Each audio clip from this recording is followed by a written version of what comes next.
The James Bradberry saga is over, right? He's a Philadelphia Eagle. He's no longer on the Giants. I'm going to explain why. One, it makes sense from the Giants' end beyond financials, and two, how it's going to help the Eagles. Looking at what the Giants do or did a lot of last year, they played press man. They played these different zone schemes. But when they played man, a lot of the times it left Bradberry pressed. And to be honest with you, he wasn't very good at it and still is not very good at it. I got a couple clips for you right here. You've probably seen this CeeDee Lamb touchdown multiple times.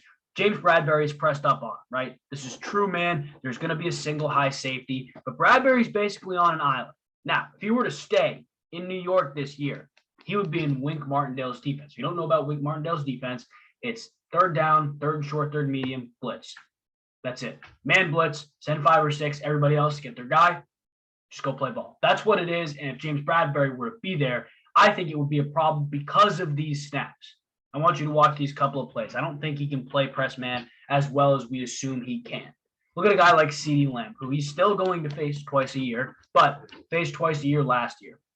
He's pressed up on him at the line of scrimmage. If Game Pass will cooperate with me, Bradberry doesn't lose the rep, but he opens up right away. You never want somebody to open up their hips and allow the receiver to get a release, especially a guy like James Bradberry, who one, is not super fast, and two, should be better off playing a guy really physically at the line of scrimmage, but that's not the case here. He lets CeeDee Lamb go. And as you see, like, he tries to make contact. CeeDee Lamb kind of bats his arm down a little bit, but Lamb is just faster. And at that point, if you're pressed up on a guy that's just faster than you, there's only so much you can do. Watch through one more time. CeeDee Lamb beats him off the line of scrimmage, and he's just faster than him. There's only so much you could do at that point. I got a couple more for you, too. We're going to go to the Raiders game. I was actually at this game. It was an awesome game. But to be honest with you, there were a couple of plays where James Bradberry was burnt toast. And it was Hunter Renfrow who was doing it and Darren Waller who was doing it. Ideally, you don't want that. You really don't want a guy like Hunter Renfrow who you have on an island against your number one corner to consistently just break down your number one corner. You don't want that. But in this game, that was the reality with him and with Darren Waller. I will give Bradberry some credit. He did a decent job on Waller. Waller didn't have a ginormous game this game, but he struggled against Hunter Renfrow. Hunter Renfrow had a good game, and to be honest with you, the touchdown that he scored was what pushed it over the top. Now, this is in the first quarter. The Raiders' offense kind of stalled after this. I think they only scored 9 points after this touchdown. But second and goal at the 2 on the opening drive of the game, this is where, as a number one corner, when you're put on an island, you need to be your best. Press man on a guy like Hunter Renfrow, and you'll see right off the line of scrimmage, he loses. This rep is lost. Now, Hunter Renfrow does a good job of kind of getting a little bit shiftier so Bradberry can't get back in position right away because Bradberry's a longer corner. Those strides and those long arms will help him. So he stays on his toes, and then as soon as Bradberry picks his head up a little bit, he reaches with his arm. Hunter Renfrow is just too quick to cut this back out. James Bradberry is not covering that. There's no way he's going to be able to stick with that. We'll show you it again. Bradberry loses right away. Right, he loses the rep right away. And now he's out. There's only so much you can do against a guy like that. And if you can't cover a quicker receiver like that, you're going to want to assume you cover a bigger receiver. Now, like I said, I'll give Bradberry a little bit more credit in terms of what he can do against bigger receivers. He's been better against them. But his press man technique is still not, I think, where it would need to be if he were to be in the Giants defense today.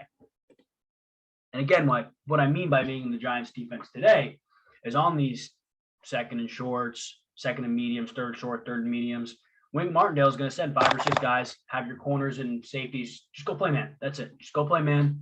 And to be honest with you, Bradberry, I'm not confident is going to be able to do that from a press position.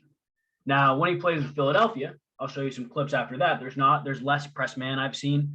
I think Philadelphia plays a little bit more zone than Wink Martindale will as well. So that's going to help Bradberry a ton. But I want you to watch this rep on Darren Waller right here. He's going to try to tough jam him at the line. Just going to piece him right away. Waller's going to blow right by him. See here? This is a touchdown. If Derek Carr doesn't have pressure in his face, he's able to make a good pass. I still think it should be a touchdown. But this pass rush right here bails Bradberry out. The press man against a more athletic guy caused problems for him. And that's what he would have been doing if he were to stay in New York, right?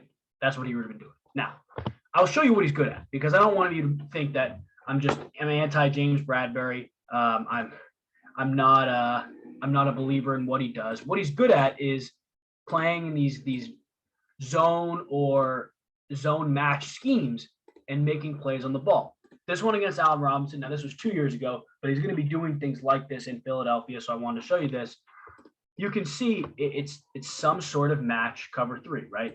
That's what it is. He's on his deep third. He's playing it. Now he sees he has one threat right here, so he's going to have a little more man intention and break on the ball. One thing James Bradberry is really good at is breaking on the ball. I think it's because he has those long strides. He has pretty good ball skills as well. He can break on the ball like nobody's business, and it causes turnovers for his teammates. But he can do it himself too. This play against Washington, this game was wild. This should have won the Giants the game almost. They kick a field goal. They kick it back to Washington. You know how the rest goes. But you'll see this is man, but it's off man. He's not pressed up on Terry McLaurin. Against faster guys, he can't do that, I don't think. I think his press technique needs a little bit more work, as we saw a guy like Darren Waller just boom, get him off the line, boom, get him off. Like, I think it needs a little bit more work. But an off man, you can trust him. Right about here or so, maybe a little bit earlier than this, he sees Taylor Heineke pull this ball and throw it to Terry McLaurin. James Bradberry is about 4 or 5 yards away from him. Watch this. That is an elite play. That's a game-changing play with 2 minutes left in the game. That's what he can do, but he has to be off to do it, I think. I struggle to trust him playing press man. Now, let me show you what the Eagles are going to do that's going to help him out a lot, I think. Let's load this up. So the Eagles are a team that, though they play a good amount of man coverage, 2 things will help out James Bradberry in that sense. One, Darius Slay is the number 1 corner. Darius Slay is a better press man corner than James Bradberry. So if asked to do so, Slay will probably take their number 1 receiver. And 2, when they do play man coverage, it's a decent amount of off man. I want to show you guys a couple plays here.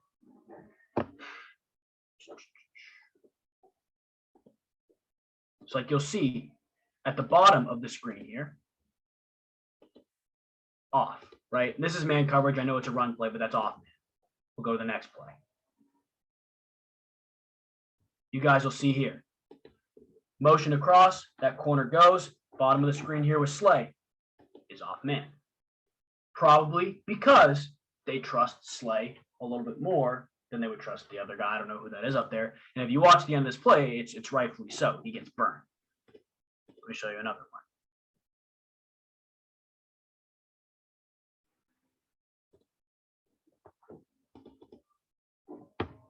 Next one.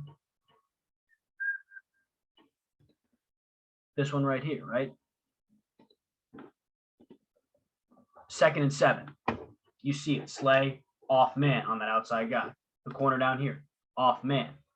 Right? Now, this is a nice play by the Chargers. I'm not going to lie to you. Really, really nice tight end screen.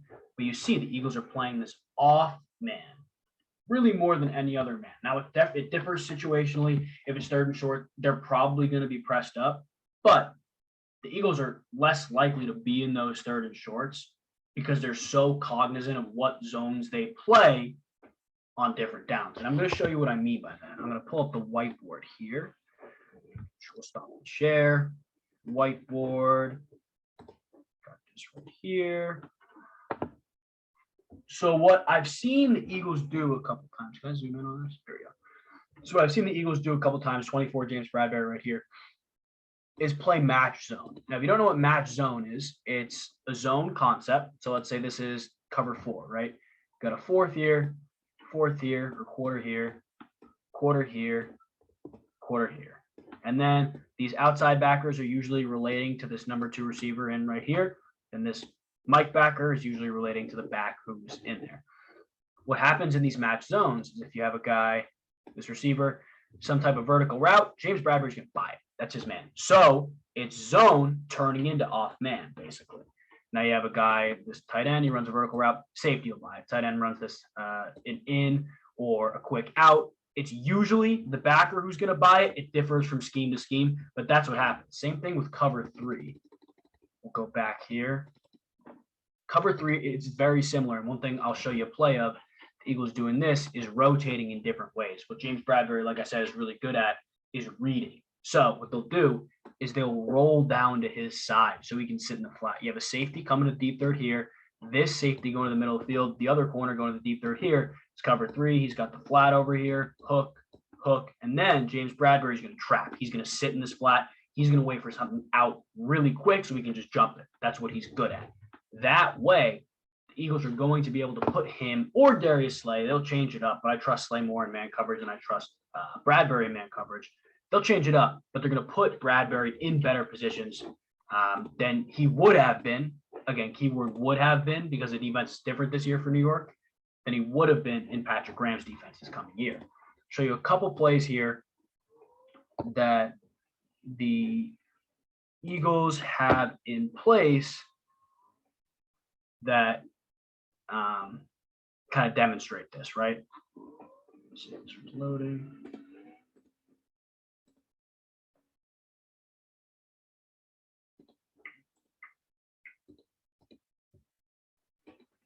It's like right here. This is like almost like a pick play, right? So it looks like some type of rolled, I don't even know, maybe cover 6. But the point of this is that this corner right here is sitting the flat. He's reading it. Now, is this offensive pass interference? Maybe. It's a really good play design. The ball is also out of Herbert's hands now. I don't know. But the point of this is this corner is going to be sitting there. That corner is going to be James Bradberry.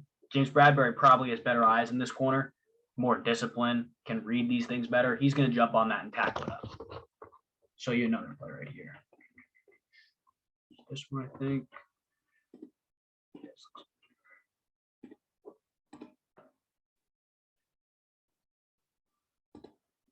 This is the rolled down cover 3 I showed you. So this time it's Darius Slay in the flat, but if this is James Bradberry, right? They're going to roll down. They're running the stick concept.